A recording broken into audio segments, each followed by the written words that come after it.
You're gonna bring kids into it, knowing that you don't want to deal with this behavior that's been going on since before you got married. Now, what you're doing is indirectly setting those kids up for the card you're gonna play in the future when you finally hit the tip of the iceberg where you can't take no more. You see how selfish that is, right? I understand what you're saying, but if you're gonna get out before those kids, get out before you get married. Or get out at a optimal time. Once they're married, I mean, they should have never gotten married. Let's just say this. Y'all don't even know what he's really pissed at. Like, can y'all imagine a man in this position? And I get it, he did some shit wrong. Imagine a man in this position like that. Okay, yeah, he was screwing around, but if she didn't really like it, why the hell did she marry this dude and get this dude kids? Me personally, looking at it in an uncommon way, I think it was a setup for real. Like, and that's what we try to tell women in these groups for now. Like, if you don't really like this dude or you don't like the behavior, how he's moving, don't give this dude don't take his hand in marriage and don't give him no kids, because you're somewhat enabling the behavior. You're telling them that it's all right. I'm going to still marry you even though you going to go fuck her. I'm going to still give you kids. But Bruce, like Trev said, some people, bro, that's the best they could do. And that's another thing we got to realize. Like, everybody not going to get this ideal mate. Cardi B might be an Offset's ideal mate. You know what I'm saying? Everybody don't have this good upbringing where we meet each other in high school. Some of us meet each other banged and bruised. Like, there's a demographic of people who are damaged goods. They got to deal with that type of person. So that was, like he said, that's the best she could do. They should have made that shit work. Y'all think that Cardi B could do no better than Offset? So in her current mentality, like a real prominent man will have to do a lot of work to bring her up to Nobody want to be a therapist. Nobody want to be a therapist. Nobody would you deal with her? Look at her position from position before, whenever she discovered all of the misbehavior that Offset was committing, and look at it from there. You don't think from that standpoint she could have had a better relationship? I'm not talking about a man with better what she status. went to, though. She went to somebody just like Offset, because this is the thing, bro. Well, again, you're looking at her from after that. I'm telling you to look at her before she got knocked up and got married. Whenever there were allegations of him cheating before they even got married. The picture I'm trying to paint is, imagine a woman taking you on, going up under your wing, accepting you. You're out here cheating. You ever doing whatever the fuck you want to do. She still marries you, still give you kids. Me personally, in my book, a woman shouldn't walk away from that, because you just enable the behavior or the dysfunctional relationship as mine, as I did, buying into the whole in relationship and then walking away because you reached a tipping point. I think that's just disgusting. I mean, we dealing with a person who's from the Bronx, who was a brim and a stripper, bro. Like, that's who she was before all of this shit. Like, what? Like, a gang member. That's what I'm saying. She a brim. That's a gang. That's blood. Oh, so she women like her, bro. This is the thing with a lot of women. That thing that ultimately, what make you laugh, make you cry. So the thing that ultimately comes to bite women in the ass be the thing that led them to the dude. Because when a dude get a lot of women, he give off a certain vibe that she can't put her finger on, but it attracts women to that kind of guy. So the fact that he got all them women is what got her attention. So if he would have stopped doing that, he would have been less attractive to her. If he would have really locked in on her and focused on her, she wouldn't have been attracted to him. She was attracted to the fact that he gets women. They just think that they could change those kind of guys. And you can't. Just like he probably thought she could change the type of woman she is as a stripper. That's why they the best. They the best. Hold on, y'all. You shouldn't. I got a you shouldn't walk away from the family if you enable. So you think she shouldn't have walked away? That's what I'm saying. I'm saying you don't. Oh yeah, absolutely. I agree with that. Whenever you are part of the problem. I'm not saying she pushed him out of the house to go have sex with other women. I'm just saying you enabled all the behavior. You knew all the signs before you said I do and you conceived and gave birth. Okay. Don't walk away. Don't walk out on me whenever you enable the behavior. Whenever you accept the behavior. It's just embarrassing. It's cowardice.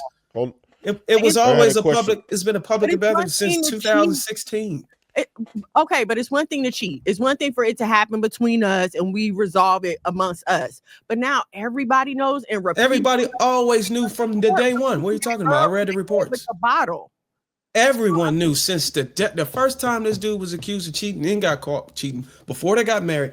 Everybody knew it was all over magazines, all over articles.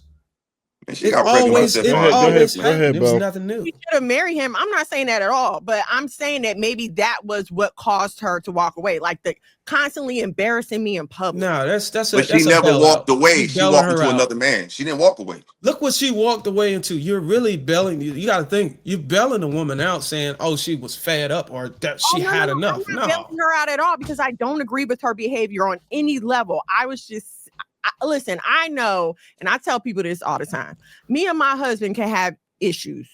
Okay, that's between us. When it comes to a public embarrassment, though, I don't know. Like that would be a breaking point for me because I hate to be embarrassed. And you're gonna repeatedly over years embarrass me. I'm not justifying. I'm just saying that I could understand. I'm not. What's more embarrassing? Are you going to baby or what he did? Or you're going to continue to deal with them over years and years, or 10 years of embarrassment? That's my husband.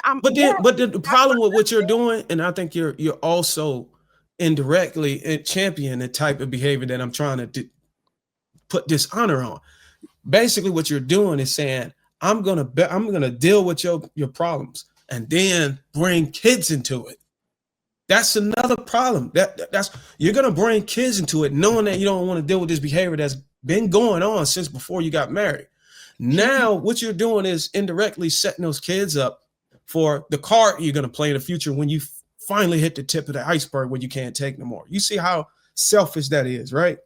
I understand what you're saying, but if you're gonna get out before those kids, get out before you get married. Or get out at a optimal time. Once they're married, I mean, they should have never gotten married. Let's just say this: they should have never gotten married. I think we can all agree to that. Now you're agreeing with first point, yeah, right? Yeah, I agree totally. But what I'm saying is, once the ball is rolling, like you can't tell somebody, "Oh yeah, you're married." Once the ball is rolling, keep it rolling. That's my point. Don't sit here and try to try to do an Uno reverse and say, "Oh no, I don't want it." After you don't pop babies out, like 3 kids, we gotta stop that as women. Like women, I get it. You don't want to be with a cheated man. Stop messing with him. Don't go and mess with him and have kids and finally say, "Oh, I don't want to be with him no more." Wait, I thought that wasn't cheating. I thought that was just a man exercising his options. So, like, men can't have this both ways. Like, you can't be like, well, if you don't like a cheater, then don't mess with a cheater. But then y'all call high-value men non-cheaters because they're just exercising their options. So this man just got money. He's exercising his options. He's not cheating. So she didn't get with a cheater. She just got with a man who got a lot of money and can do what he want to do, right?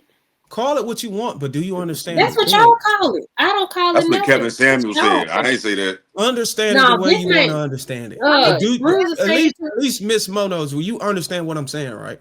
I understand what you're saying. If a man is, but I feel like if a man is dating, he's gonna be sleeping with other women. Like it's very hard to find a man who ain't sleeping with nobody nowhere ever. What? Okay, so him dating and sleeping with someone is not the same. I'm not gonna look at a man that's dating and sleeping with people like, oh, I don't know, you might be a hoe when we get married. Like that wouldn't be a red flag for me not to grow a relationship.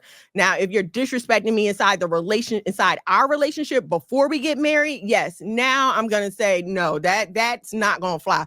But me meeting somebody and we just being social and you got going on what you got going on, I'm not gonna disqualify you for that. And to the high value conversation, I think the reason why when people talk about that, it was in response to a certain type of woman trying to get the very, very zenith of men. And to her, yeah, you are going to share. You're not about to go from Best Buy to Jeff Bezos and think he's just going to focus on you.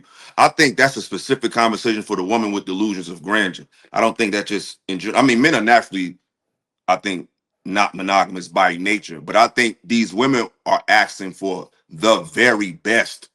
And it's more, I think it's less, it's less high value men than it is high value women. Well, look, me. Philosophical, just do a logical. Just do a logic test on Bohem right now. Ask her, a woman at her age, and she meet a dude that's in his prime, got no kids, he squared away, got all his money, got assets. Does she think that she's gonna pitch enough value to him to make him elect to be monogamous to her? That's the question you got to ask him. You got to put these women on the spot for making dumb statements like that. Do you honestly feel You honestly feel like you have enough leverage to pitch to a man of that stature, the one that Kevin Samuels clearly depicted of, to say, hey, look, why should I put my cars in for you? Look at you. Let's not even talk about that. Can we focus on the okay then? Well then don't bring it up then. Okay then. No, we can move on. Go ahead.